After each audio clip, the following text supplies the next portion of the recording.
আল্লাহ পাক জাল্লা জালালুহু আমাদের সবাইকে মাফ করে দেন। আল্লাহ পাক আমাদের ইসলাহে কামেল নসিব করেন। আমাদেরকে রমজান পর্যন্ত পৌঁছাইয়া দেন। রমজানের তামাম বারাকাত আল্লাহ পাক আমাদেরকে হাসিল করার তৌফিক দান করেন। সময় অনেক কম, আর এক সপ্তাহ পরই পবিত্র রমজান মাস। এ পর্যন্ত যতগুলো রমজান মাস আমরা কাটিয়েছি, এই মাসটা যেন ব্যতিক্রম হয়। এই মাসটা যেন আমরা পুরোটাই ইবাদতে কাটিয়ে দিতে পারি এবং একদম আল্লাহর ওলি হয়ে যেতে পারি।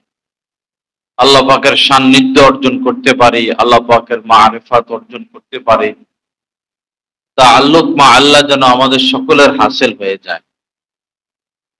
দুনিয়ার ক্ষেত্রে মানুষ দিন দিন তারাক্কি চায়, উন্নতি চায়। আখিরাতের ক্ষেত্রে তারাক্কি চায় না, কোন রকম, বরং আরো নিচের দিকে, আরো নিচের দিকে, আরো নিচের দিকে। দরকার ছিল বিপরীত, দুনিয়া থেকে আস্তে আস্তে আস্তে আস্তে ছুটবো, আর আখিরাতের দিকে আস্তে আস্তে আস্তে আস্তে অগ্রসর হব। যেটা দরকার ছিল সেটা হলো না, হলো বিপরীত। বিশেষ করে ভৈরব তো শিল্পনগরী, বিভিন্ন ব্যবসায়িক কেন্দ্র। রমজান শুরু হওয়ার আগ থেকেই ব্যবসার প্রস্তুতি। মোটামুটি সবাই দেখবেন ভালোভাবে ব্যবসার প্রস্তুতি। এরপরে 5টা 7টা 10টা রোজা তো রাখে, তারাবিও পড়ে।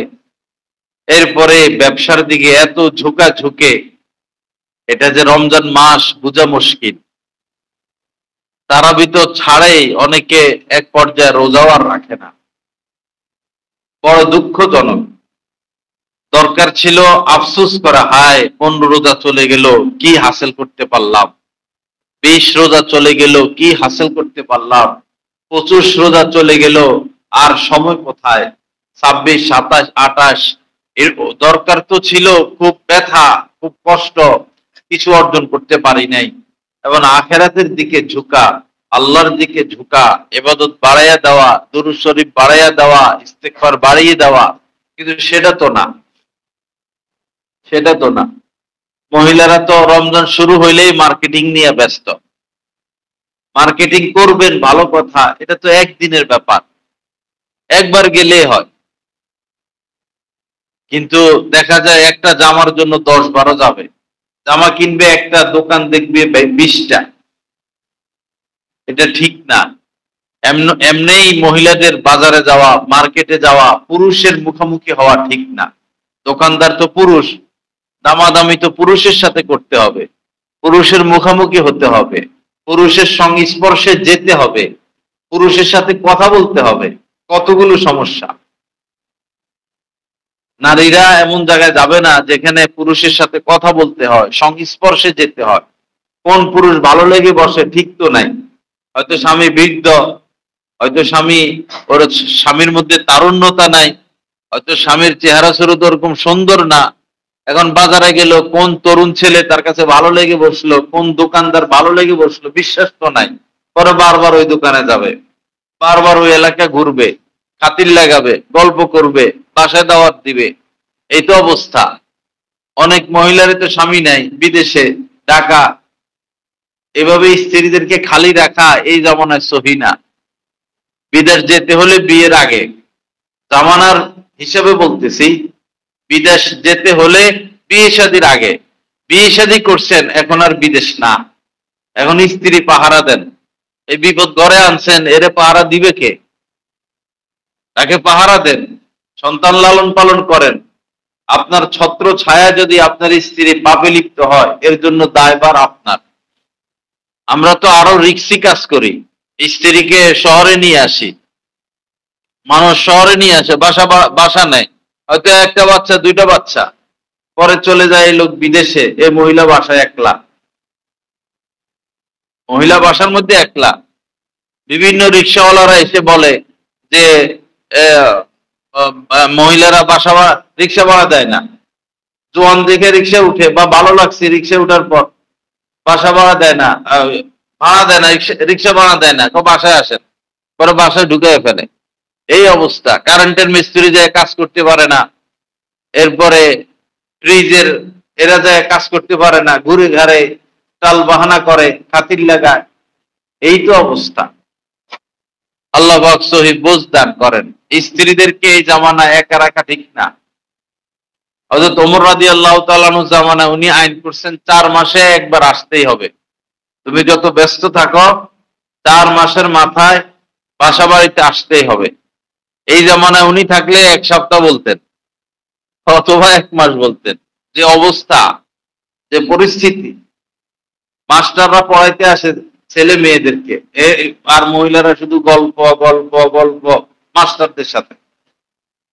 আমরা একটু চোখ কান খুলি, নিজের ক্ষেত্রেও চোখ কান খুলি, ছেলে মেয়ের ক্ষেত্রেও চোখ কান খুলি, স্ত্রীর ক্ষেত্রেও চোখ কান খুলি। সতর্ক হই, সচেতন থাকি, সাবধান হই, দূরদর্শী হই।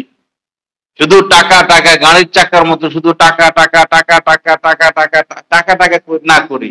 অর্থ অনর্থের মূল, এটা মুখস্থ করাইছে আপনাদেরকে মাস্টার সাহেবেরা, ভালো করে মুখস্থ করাইছে। বাপ সম্প্রসারণ, অর্থ অনর্থের মূল, অর্থ অনর্থের মূল মুখস্থই করছি, পরীক্ষার খাতায় লিখছি, হাকিকত আমরা বুঝি নাই, হাকিকত বুঝি নাই। যে যে হাজারপতি ছিল তার তো মনে ব্যথা, হায়রে যদি লাখপতি হইতাম। হইল লাখপতি, এখন সারাদিন দৌড়াদৌড়ি ছোটাছুটি, যদি 10-15 লাখ টাকার মালিক হইতাম, অর্ধ কোটি টাকার মালিক হইতাম। হইল অর্ধ কোটি টাকার মালিক হইল, ছোটাছুটি দৌড়াদৌড়ি কমলো না বাড়লো? আরো বাড়ছে। বয়স চলে গেছে হয়তো 50, আরো দৌড়াদৌড়ি দৌড়াদৌড়ি ছোটাছুটি, এই ডায়াবেটিস, এই প্রেশার, এই ডাক্তারের কাছে যাইতে হয়, এই শুয়ে থাকতে হয়।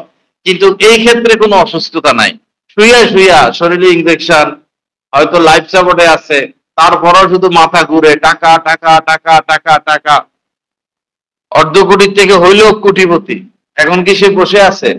এখন হলো সে 100 কোটি টাকার কেমনে মালিক হবে?